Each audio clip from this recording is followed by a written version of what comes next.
La Gran Brecha, un libro escrito por el economista Joseph Stiglitz. Un libro que cuenta con un análisis profundo de la desigualdad a nivel mundial y lo que ella implica.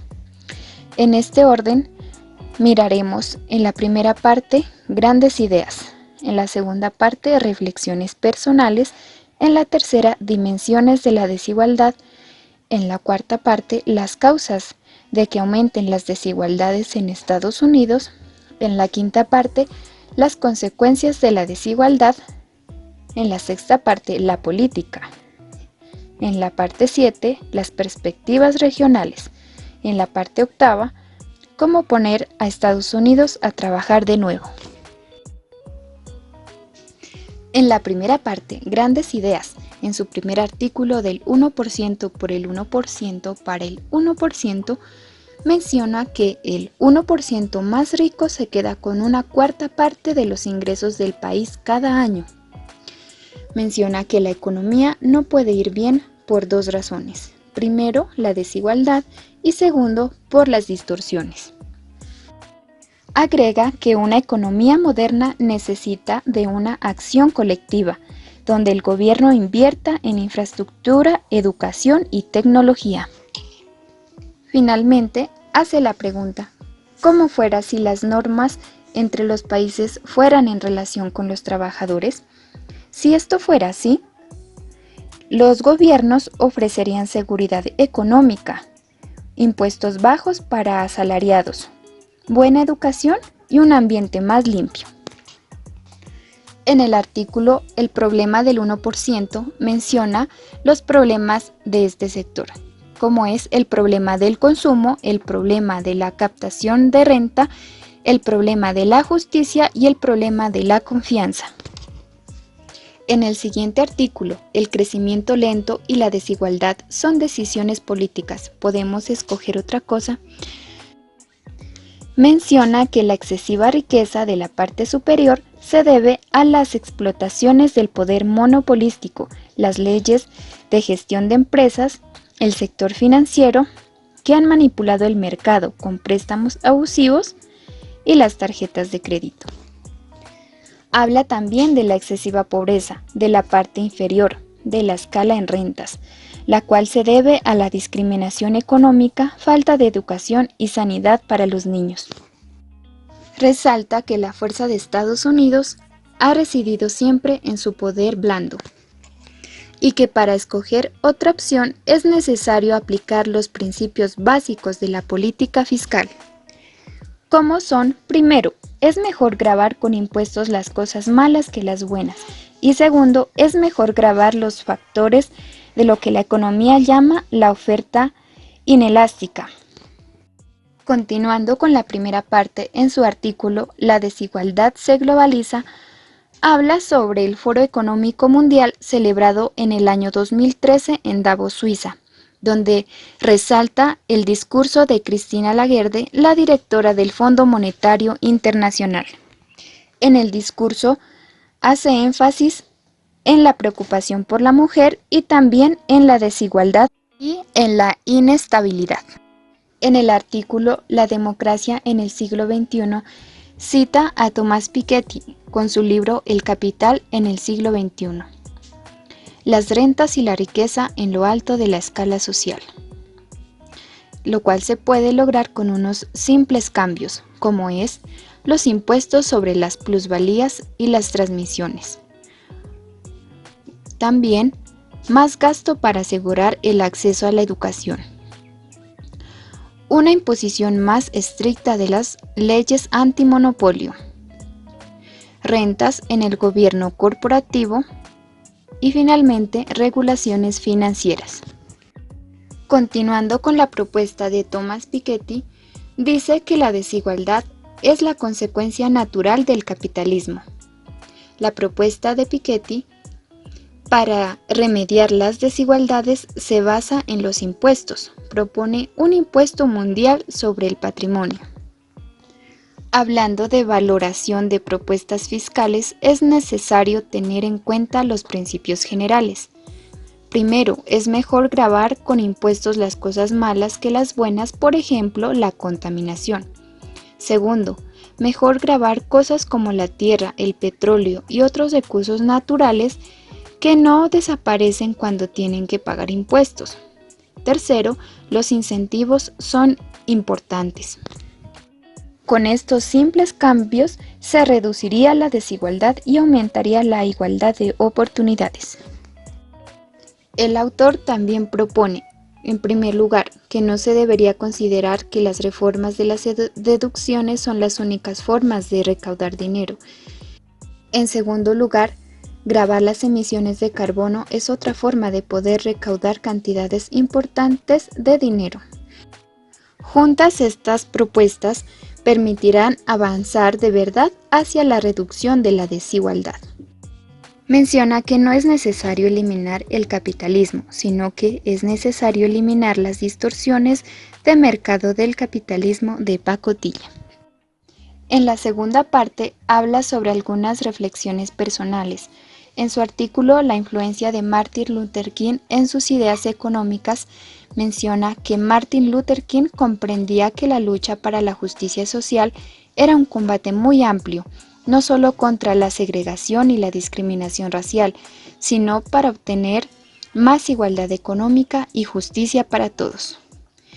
Según este autor, la discriminación en el mercado de trabajo es profunda y muy generalizada. Finalmente, en el último capítulo de esta parte habla sobre el mito de la Edad de Oro de Estados Unidos. Dice que el libre mercado no era una fórmula que pudiera sostener una sociedad próspera, sana y feliz, que esto se venía dando como un círculo vicioso, porque la desigualdad económica lleva a la desigualdad política y la desigualdad política lleva a reescribir las reglas para aumentar el nivel de desigualdad económica todavía aún más. En la tercera parte habla sobre las dimensiones de la desigualdad. En su primer artículo, Igualdad de oportunidades, nuestro mito nacional, menciona que los factores de la desigualdad son los siguientes: los salarios, la falta de igualdad de oportunidades, la segregación racial, hijos de familias ricas versus hijos de familias pobres, y que esto se puede remediar con cambios políticos, como los siguientes: asegurar la atención prenatal, revocar recortes a la educación, nutrición y atención sanitaria para niños, y programas de verano y actividades extraescolares. Las dimensiones de la desigualdad también ha tocado a los estudiantes y con ello el fin del sueño americano.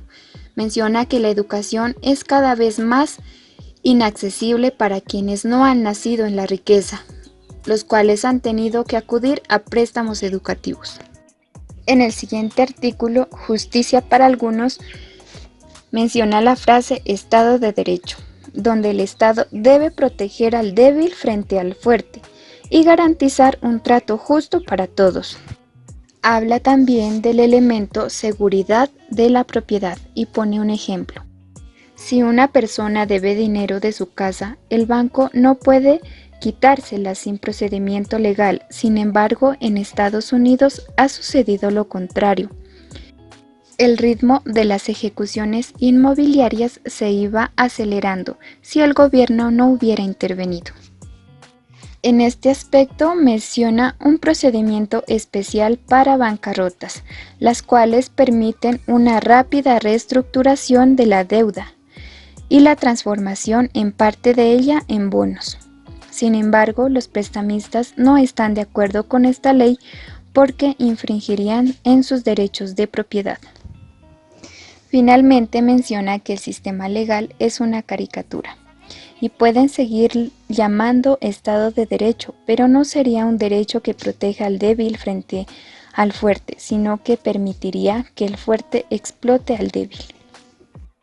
En el siguiente artículo habla sobre la única solución que queda para el problema de la vivienda, la cual es la refinanciación masiva de hipotecas, y resalta el plan de Merkel con el Fondo de Financiación, la cual se realizaría de dos formas. En primer lugar, una forma directa con el Departamento Federal de Vivienda y en segundo lugar, una forma indirecta asumida por los bancos hipotecarios federales. Las dimensiones de la desigualdad también han llegado a tocar a los niños estadounidenses. Según el Fondo Monetario Internacional, la desigualdad en la niñez perjudica el crecimiento económico y la estabilidad, a razón de dos causas. Primero, la desigualdad en rentas y segundo, la falta de oportunidades. Y se plantea la pregunta, ¿qué hacer para crear voluntad política? La respuesta es la siguiente: combatir la falta de acción de los políticos, reducir la pobreza infantil y la desigualdad de oportunidades. En el siguiente artículo, el ébola y la desigualdad, dice que el sistema de salud de Estados Unidos está fracasado debido a los siguientes factores. Primero, el acceso a la sanidad. Segundo, la falta de nutrición en la niñez. Tercero, las leyes de armas. Cuarto, la dependencia de automóviles. 5, la pobreza infantil. 6, la falta de acceso a la sanidad, educación y seguridad alimentaria. Séptimo, el estrés. Octavo, poca atención a la igualdad y a la justicia. En la cuarta parte habla sobre las causas de que aumenten las desigualdades. En su primer artículo, El socialismo para ricos en Estados Unidos, menciona la reestructuración financiera, en la cual se ha venido presentando la siguiente situación. Los accionistas se quedan sin nada y los poseedores de bonos se convierten en los nuevos accionistas. Habla también sobre el capitalismo de imitación, en donde las pérdidas se socializan y las ganancias se privatizan. Los incentivos están muy distorsionados y no hay una disciplina de mercado. Destaca que este es un socialismo de características estadounidenses, donde los bancos demasiado grandes para la reestructuración pueden actuar con impunidad. ¿Qué hacer frente a este problema? Menciona dos alternativas. Primero, dividir los bancos demasiado grandes y segundo, poner límites a sus actividades. En el artículo Un sistema fiscal en contra del 99%, esta situación se da por el mal comportamiento económico y dice que no tiene por qué ser así. Y establece dos alternativas. Primero, se podría tener un régimen fiscal más sencillo y segundo, un régimen tributario que fomente las cosas positivas. En el siguiente artículo menciona que la globalización también ha sido un factor del sistema fiscal en contra del 99%. Habla sobre el código fiscal, donde la depreciación acelerada y el tratamiento fiscal de los gastos de inversión y desarrollo devengan más beneficios para la parte alta de la pirámide. Habla también sobre el régimen fiscal global, el cual ha generado más desigualdad en países avanzados como Estados Unidos y Reino Unido. Las características de este régimen fiscal global es que es incontrolable, injusto y distorsionado. En el último artículo de la cuarta parte habla sobre las falacias de la lógica de Rumney, el cual dice que el 47% de los estadounidenses no pagan impuestos y dependen del Estado. Dice que estos son unos aprovechados. Sin embargo, Rumney paga impuestos muy bajos en comparación a los que pagan personas con ingresos mucho menores que los que gana él. En la quinta parte habla sobre las consecuencias de la desigualdad. En su primer artículo, La lección equivocada de la bancarrota de Detroit, plantea la pregunta ¿qué está pasando con los barrios marginales de Detroit? Menciona que el problema más grande que afronta esta ciudad son sus límites, siendo un ejemplo de aislamiento de las élites acaudaladas, y que al combinarse con la dispersión urbana y el sistema de transporte público inadecuado, resulta en la transformación de la economía de la comunidad y también de la clase trabajadora. Menciona que el primer paso para la recuperación de Detroit es la vigilancia. En el siguiente artículo, En Nadie confiamos, Dice que la confianza, más que el dinero, es la que rige el mundo. Sin embargo, en los últimos 30 años se ha demostrado que ni siquiera una economía como la de Estados Unidos puede funcionar con un mínimo de confianza. El autor menciona la importancia de la confianza. Dice que la vida sería absolutamente prohibitiva, la información de calidad sería prácticamente imposible de obtener y el fraude estaría aún más difundido de lo que está. Habla sobre las causas que aumentan las desigualdades. En el primer artículo, denominado ¿Cómo ha contribuido la política a la gran brecha económica?, menciona que las políticas fiscales, monetarias, de regulación y las macroeconómicas han aportado a la gran brecha, y establece la pregunta ¿cómo hacer para que haya recuperación? La respuesta es por medio de la política fiscal y un gasto público bien diseñado.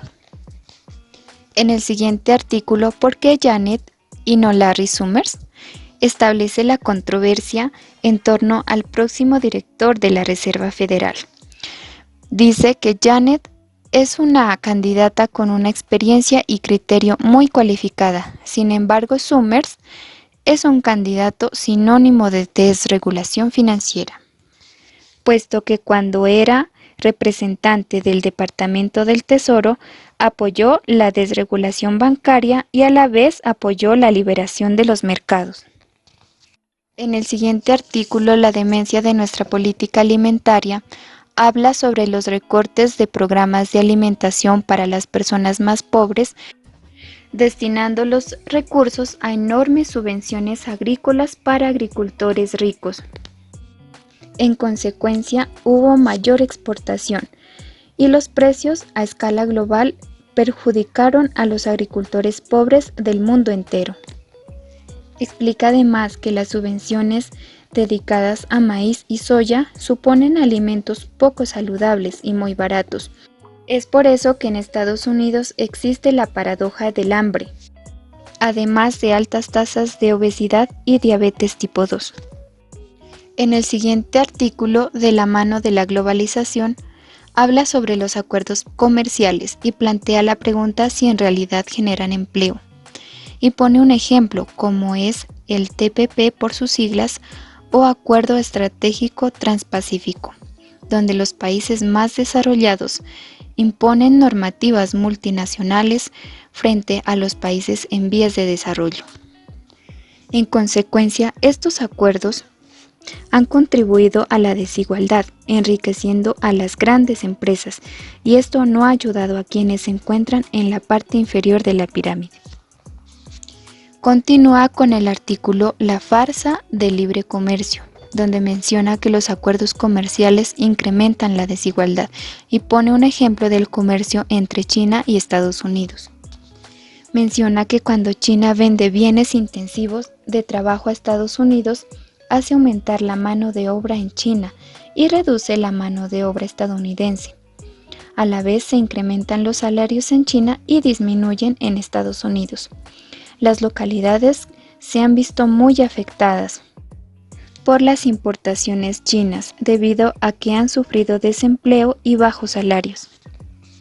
En el siguiente artículo, Cómo la propiedad industrial reafirma la desigualdad, pone un ejemplo de la empresa privada Myriad Genetics, la cual patentó dos genes, BRCA1 y BRCA2. Estos pueden contener mutaciones que predispongan a las mujeres a padecer cáncer de mama. En este sentido, obligaron a cualquier mujer que quisiera saber si estaba propensa a sufrir de este riesgo a comprar sus pruebas, por las cuales cobraron un exorbitante precio, siendo esta una de las peores manifestaciones en el acceso a la salud. Pero afortunadamente el Tribunal Supremo declaró que la patente no era válida. En el artículo La patente prudencia de la decisión de la India, habla sobre una patente Gleevec. Este es un exitoso fármaco contra el cáncer, donde la India se negó a ofrecer una patente para este fármaco. Desde entonces, Estados Unidos ha presionado a la India para que cambie esta política. Habla también de las leyes de propiedad intelectual, las cuales se trata de una construcción social para alentar la innovación y la difusión del conocimiento. El autor también habla de eliminar la desigualdad extrema, donde resalta los objetivos del desarrollo del milenio, los cuales se vencieron al final del 2015 y fue necesario proponer una nueva lista de objetivos, donde el autor abogó por incluir la desigualdad y sus consecuencias políticas y económicas con énfasis en la desigualdad de grupos étnicos.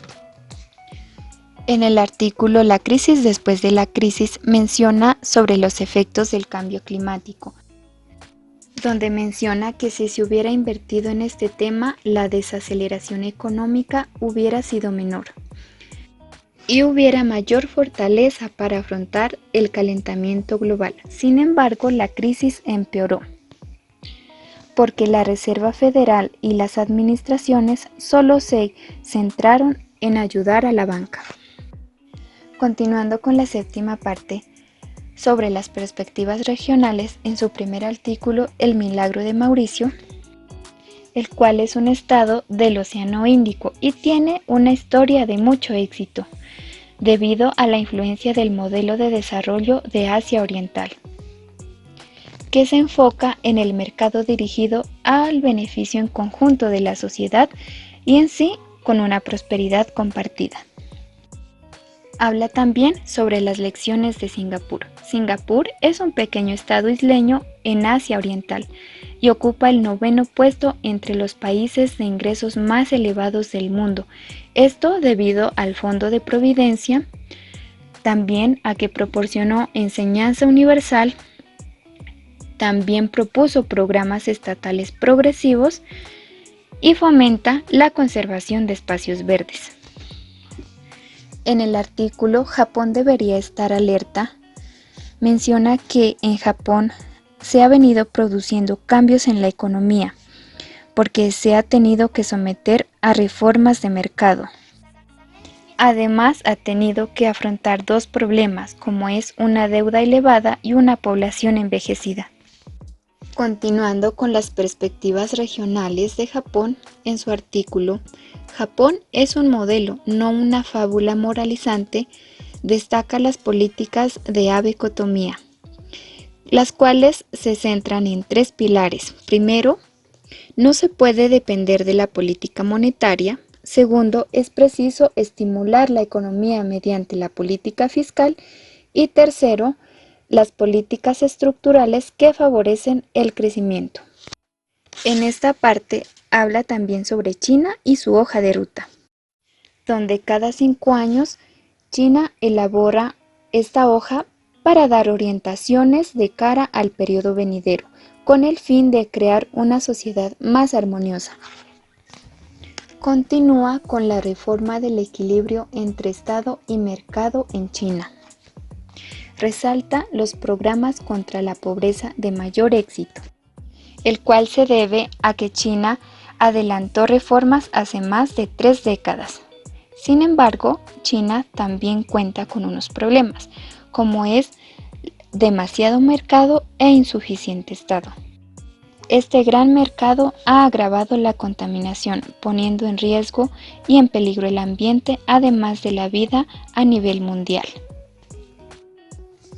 En perspectivas regionales también destaca el desarrollo de la ciudad de Medellín en Colombia, que es una luz para todas las ciudades, la cual muestra que a nivel local se puede hacer mucho por la comunidad. Además, es una de las ciudades más innovadoras, porque cuenta con un sistema nuevo de metrocable. Además, ganó el premio de diseño urbano otorgado por la Universidad de Harvard y también construyó edificios de gran envergadura en zonas deterioradas en barrios marginales. En el artículo La independencia escocesa habla sobre una Escocia independiente, seguiría siendo parte de la gran zona económica. Sin embargo, Escocia se enfrenta a una visión y valores compartidos muy generalizados, los cuales pueden conducir a un crecimiento distinto. La independencia puede tener sus costes, pero también sus ventajas. En la octava parte habla de cómo poner a Estados Unidos a trabajar de nuevo. De manera general, dice que la actual lentitud en la recuperación de Estados Unidos se debe a los mismos errores que se cometieron para combatir la crisis financiera.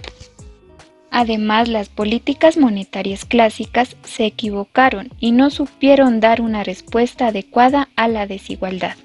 En este sentido, propone una estrategia general con 5 pasos. En primer lugar, recapitalizar los bancos.